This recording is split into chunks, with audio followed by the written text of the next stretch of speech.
Eh bien bonsoir à tous les amis, supporters sportifs parisiens, parisiennes, lyonnais, lyonnaises, supporters sportifs d'autres clubs, amoureux, amoureuses du football, bienvenue à vous. Les amis, j'ai le plaisir de vous retrouver pour cette vidéo d'avant-match entre Lyon et le PSG. Comme d'habitude, la veille du match, c'est l'affiche de cette 20e journée de Ligue 1, demain à 21h sur Amazon Prime. Maintenant les amis, j'aimerais faire une pierre deux coups parce que j'en ai parlé sur mes réseaux sociaux, mais c'est pas tout le monde qui me suit ou qui a les réseaux sociaux. Donc c'est par rapport à la bombe lancée par Daniel Riolo concernant Zidane et Kylian Mbappé. Bon, alors, euh, les amis, premièrement, on m'a posé la question, est-ce que tu y crois? Est-ce que tu penses que Riolo, il est sérieux, tout ça? Moi, les amis, je ne sais pas si Riolo a vraiment des infos PSG. J'en doute, je ne sais pas, je ne pense pas. Toujours est-il que, bah, j'ai envie de vous dire, Riolo, j'ai plutôt l'impression, comme ce qu'il a fait par rapport à Messi au mois de janvier l'année dernière, sur Messi au PSG, j'ai l'impression qu'il surfe sur des choses logiques ou sur des choses ou sur des tendances. Je m'explique. Par exemple, pour Messi. Rappelez-vous, Messi, d'ailleurs, il n'y a pas que Riolo qui en avait parlé, il y avait aussi avant lui, et tout le monde, lui, par contre, personne n'en a parlé, c'était un journaliste tunisien sur Beansport Arabe qui disait que Messi allait signer, etc., au Paris Saint-Germain, et qui ne portera même pas le numéro 10 en plus, je crois qu'il avait dit. Donc, en fait, moi-même aussi, je l'avais dit, et ça m'avait valu à l'époque des insultes des supporters barcelonais en privé, quelle belle époque, hein, parce qu'en fait, c'était logique. Tu te disais, je ne vois pas, et moi je vous l'avais dit aussi en début, l'année dernière, en début d'année, je disais, je ne vois pas, j'avais fait une vidéo, je crois, sur le sujet, où je vous disais, je ne vois pas comment le Barça pourrait prolonger Messi par rapport à la DNCG en Espagne, par rapport au gros salaire de Messi. Je me disais, ça va être compliqué. Et je vous disais que bah, c'était logique que un des rares clubs à pouvoir accueillir Messi, s'il ne signe pas au Barça, ça serait le PSG. Donc en fait, voilà, il ne faut pas sortir de Saint-Cyr pour comprendre que Messi pouvait venir au PSG cet été. Ensuite, les gars, pour Zidane, c'est exactement pareil. Pourquoi? Parce qu'on sait que Pochettino, déjà, il y a des rumeurs de départ depuis l'été dernier. Que Pochettino, c'est pas flamboyant. Il y a encore eu des rumeurs de départ cet hiver, dont le nom de Zidane est revenu. Moi-même, je vous le disais, que c'était largement possible que Zidane arrive cet hiver ou voire même cet été. Parce que c'est la logique des choses. Pochettino, ça tient qu'à un fil. Pochettino, il y a beaucoup de doutes sur son avenir. C'est pas très clair. Et on sait que Zidane, à la fin de saison, à la fin d'année, là, pardon, il y a quoi? Il y a la Coupe du Monde au Qatar. Zidane est quoi? Est ambassadeur de la Coupe du Monde du Qatar. Ne l'oubliez pas. Entraîneur français, grand entraîneur renommé, grand ancien joueur renommé, c'est une légende. Il a tout gagné en tant que joueur, tout gagné en tant qu'entraîneur de tout ce qu'on peut gagner en club. Il a su gagner dans un club à forte pression et dans un vestiaire de stars. Il a su les gérer et tout.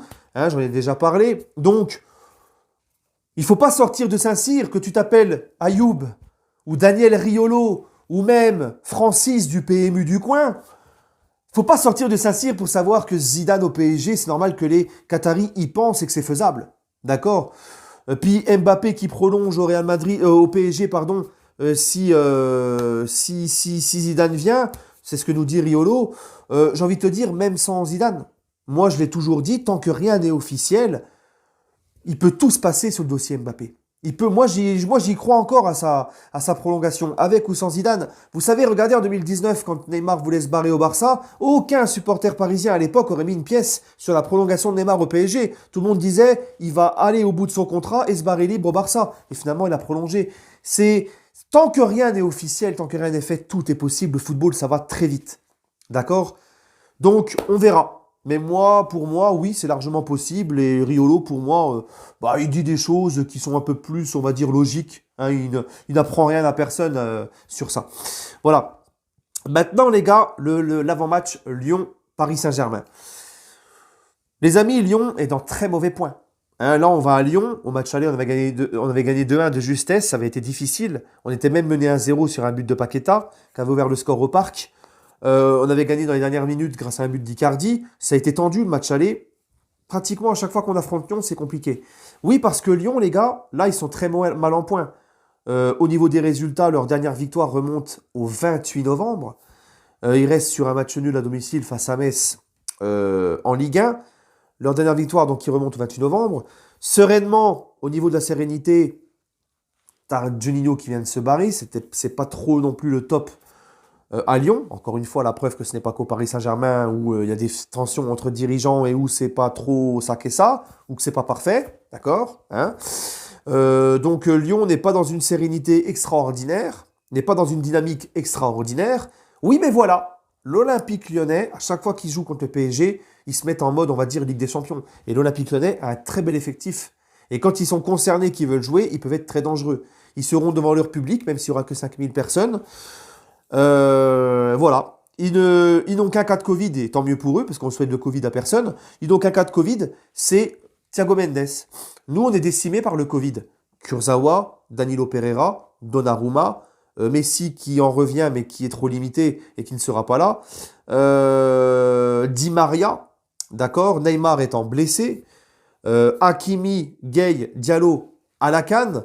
Donc, Draxler aussi, Covid. Donc voilà. D'ailleurs, je tiens juste à en profiter aussi, parce que ça, c'est inadmissible.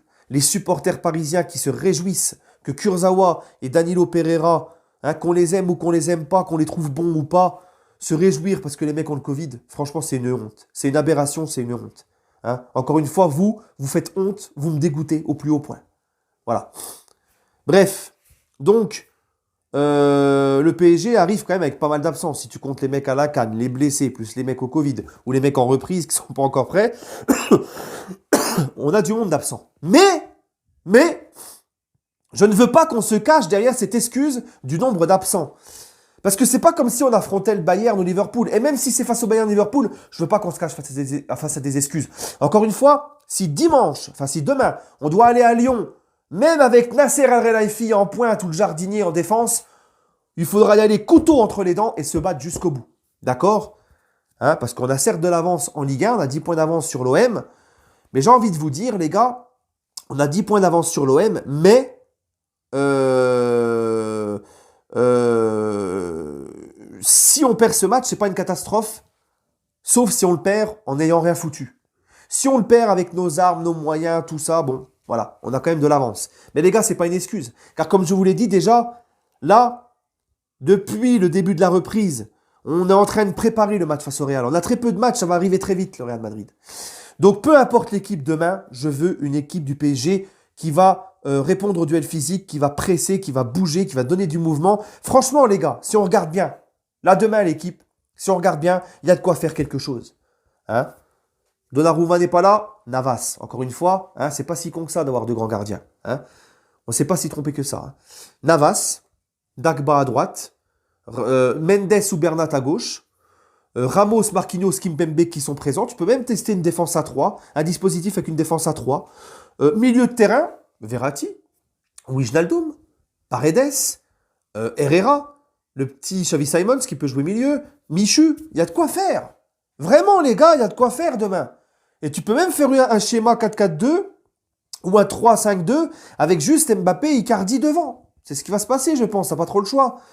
Et puis au milieu, tu mets Paredes devant la défense, Verratti, Xavi Simons au milieu ou avec Herrera, et tu mets pourquoi pas Wijnaldum un peu plus derrière les attaquants. Il y a des solutions à faire, ou Xavi tu le décales sur un côté, ou il y a des choses à faire. Vraiment demain, malgré tout ça, et c'est pour ça que c'est important d'avoir un effectif où on a du monde. Hein. Donc franchement, demain, moi, c'est mon avis, on a de quoi faire quelque chose à Lyon. Si on se donne les moyens, si l'équipe se donne les moyens et se bouge. Voilà. Et j'y crois, parce que je suis comme ça, moi j'y crois toujours. D'accord, je leur fais confiance. Et je vois même une victoire 2-1 du Paris Saint-Germain. N'hésitez pas, vous les amis, à me laisser votre pronostic en commentaire. Voilà. Bref, les amis, sur ce, je vous laisse. On se retrouvera demain pour le débrief à chaud. Et allez, Paris.